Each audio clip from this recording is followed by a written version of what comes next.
Oke, saya nggak menyangka kemarin kalau misalnya pasar tablet di harga 2 juta, 3 jutaan, itu tiba-tiba permintaannya meningkat. Dan setelah saya cek, tablet yang paling banyak dicari oleh orang adalah ini, yang ada di tangan saya, yaitu Tab A7 Lite.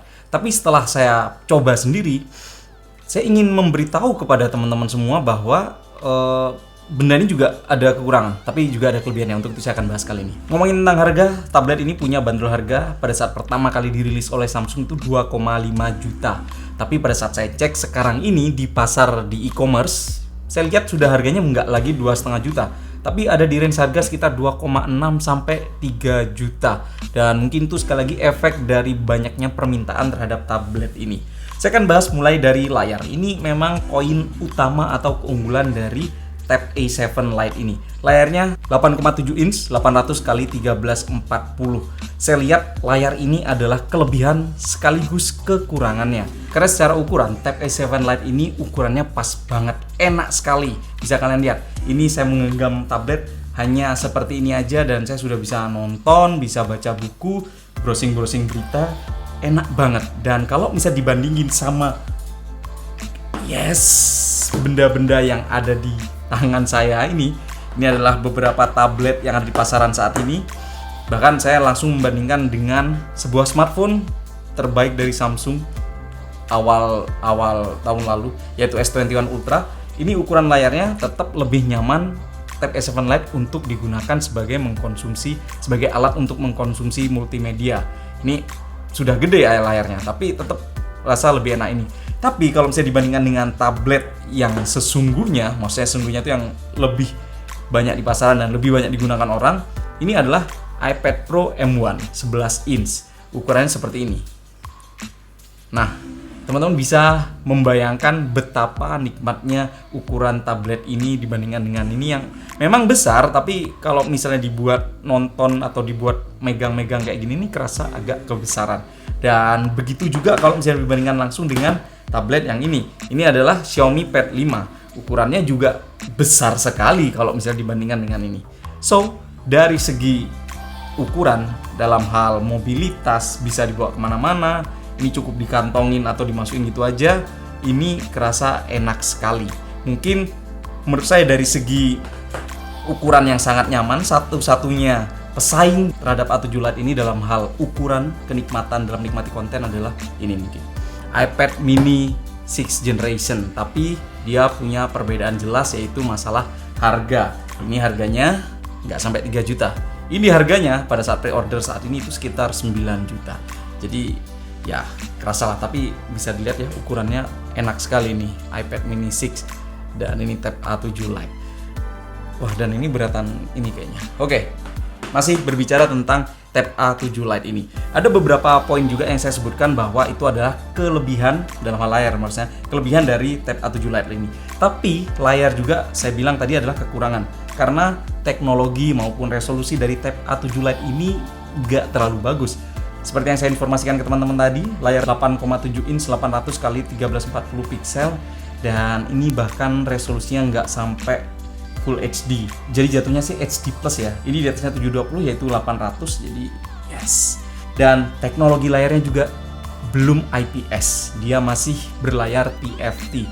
Jadi kalau misalnya teman-teman mencari sebuah tablet yang bisa menghasilkan warna yang akurat, sepertinya ini bukan opsi yang menarik. Dan kalau mengingat harga dari tablet ini sekitar 2,5 sampai 3 juta, itu artinya kita punya opsi lain untuk membeli smartphone di harga 2,5 sampai 3 juta. Yang jelas kebanyakan layar dari handphone itu pasti sudah menggunakan layar IPS display, kemudian malah refresh rate-nya sudah 90 Hz rata-rata. So, kalau misalnya kalian mencari layar yang bagus, bukan ini. Tapi jangan lupa juga ukuran ini adalah segalanya, karena ini cocok banget dipegang anak kecil. Anak kecil pegang kayak gini nih enak sekali, suka sekali nih. Dan karena layarnya berkualitas TFT, kalau misal dilihat dari berbagai angle kayak gini tuh warnanya berubah, beda sekali dengan layar IPS di tablet-tablet yang harganya lebih mahal ini. Tapi enaknya dari Tab A7 Lite ini adalah dia bentuk layarnya itu memanjang, dan layar memanjang gini bikin enak sekali untuk dijadikan sebagai alat untuk menikmati media atau konten. Bahkan iPad mini ini layarnya tidak sepanjang ini. Dan ini agak kotak malah ya. Tapi walaupun kualitas layarnya tidak terlalu oke, saya harus mengacungi jempol kepada Samsung bahwa build quality dari tablet ini nih kerasa mantap sekali. Ini bener-bener kerasa berat, feel-nya kerasa premium. Saya cek bagian belakangnya ini berbahan metal, tombol-tombolnya juga kerasa kokoh. Jadi seandainya tablet ini digunakan anak kecil dalam waktu yang lama, saya punya keyakinan kuat bahwa tablet ini bisa bertahan lebih lama karena build quality-nya juga nggak main-main. Di bagian bawah ada USB Type-C, kemudian ada headphone jack juga. Speakernya sudah stereo kanan kiri, jadi kalau misalnya digunakan untuk menikmati konten seperti ini, kita akan mendengarkan suara dari kanan kiri dan itu bikin user experience nonton kerasa lebih enak. Dan satu lagi yang saya harus sebutkan adalah sudah ada slot SIM card juga. Dan itu artinya kita bisa pasang WhatsApp, WA, ya nomor WA pada tablet ini. Itu artinya ini tablet tapi bisa juga digunakan sebagai smartphone. Dan SIM card-nya ini juga sudah support seluruh provider di tanah air. Tapi kalau misalnya kalian ingin mencari paketan yang lumayan murah, mungkin kalian bisa mencoba paket dari Smartfren yang satu ini. Dan apalagi Smartfren ini terkenal akan kuota sultan harga teman yang gokil max, gokil maksimal. Kok bisa? Jelas aja bisa. Soalnya ada Smartfren gokil max yang punya kuota besar 36 GB baik lokal maupun nasional. Dan cukup dengan 70.000 saja kita bakal dapetin kuota 36 GB tadi plus ekstra kuota 70 GB yang bisa dipakai di mana saja dari jam 1 sampai jam 5 pagi. Yang jelas kuota Smartfren ini bisa digunakan di jaringan apapun dan yang pasti sudah 4G. Dan yang jelas kuota Smartfren ini bisa digunakan pada aplikasi apapun dan 100% 4G. Untuk hasil speed testnya di tempat saya sekitar di atas 30 MB per second gini dan berlaku selama 30 hari. Dan asli ini menurut saya keren banget dan pastinya beneran zona gokil max. Karena saya di Surabaya jadi zona gokil maxnya Surabaya. Beda domisili, beda zona gokil maxnya. Jadi pastikan kalian jangan salah beli.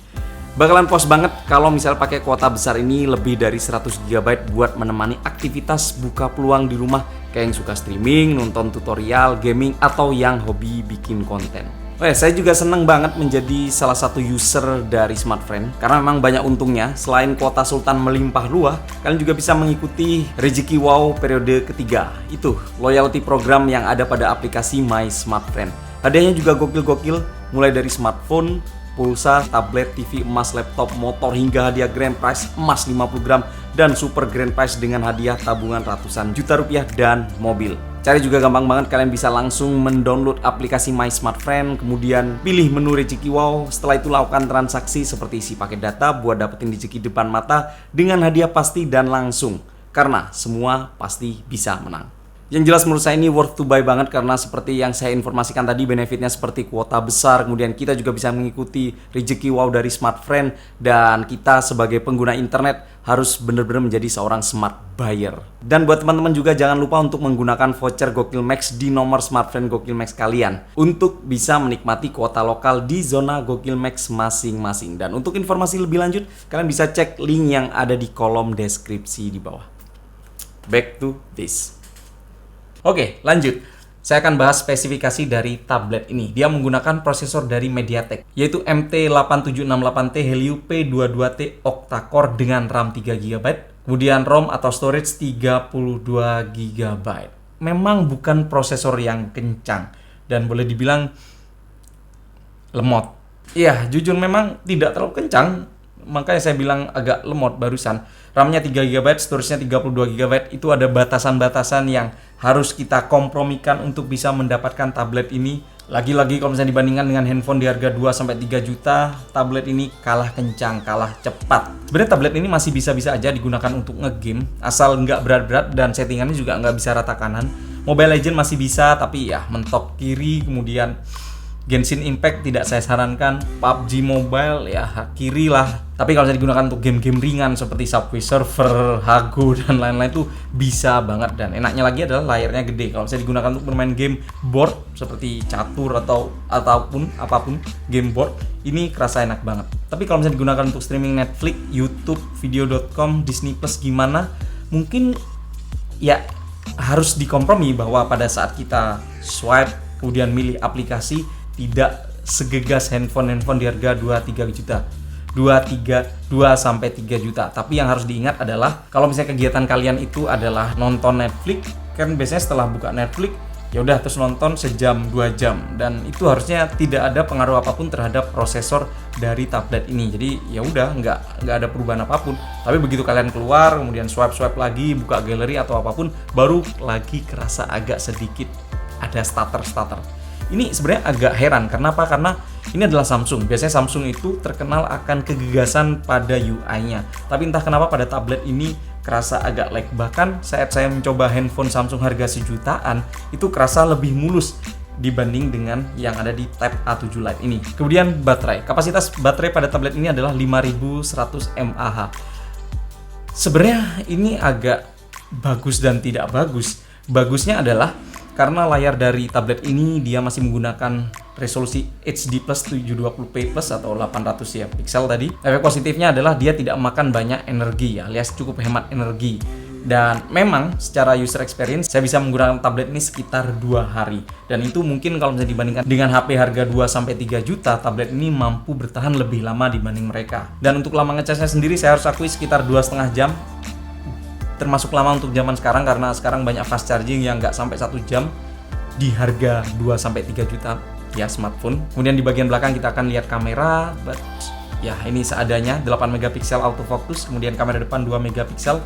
Menurut saya kamera ini syukur ada aja karena cukup buat sekolah online aja, buat sekiranya guru yang sedang mengajar virtual tahu kalau misalnya muridnya ada dan nggak butuh resolusi khusus buat selfie wajah ya kayak gini kalau misalnya dibuat foto. Oke, sebagai kesimpulan saya melihat pembeli Tab A7 Lite ini sangat jelas sekali. Mereka yang mencari sebuah smartphone tanda petik tapi memiliki layar yang super besar, ini adalah solusinya. Walaupun kualitasnya tidak sebagus panel-panel IPS, tapi setidaknya ini bisa mensupport untuk kegiatan kita seperti sekolah online atau sekolah virtual, meeting.